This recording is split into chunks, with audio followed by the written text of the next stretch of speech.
দায়িত্বশীল রাজনৈতিক দল হিসাবে আমরা ধৈর্যের পরিচয় দিতে চাই।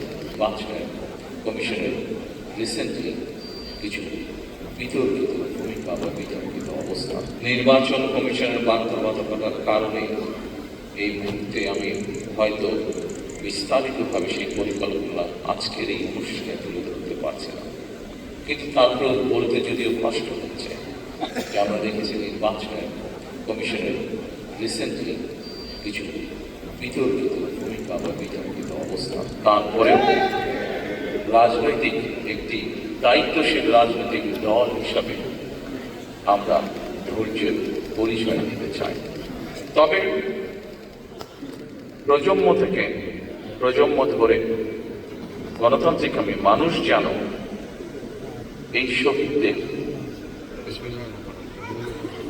বা এই গুম হয়ে যাওয়া সদস্য এখনো যাদের অপেক্ষায় আমরা আছি, এখনো যাদের অপেক্ষায় পরিবাররা রয়েছে, সেই শহীদদের আত্মত্যাগ থেকে প্রেরণা লাভ করতে পারে প্রজন্মের পর প্রজন্ম। এই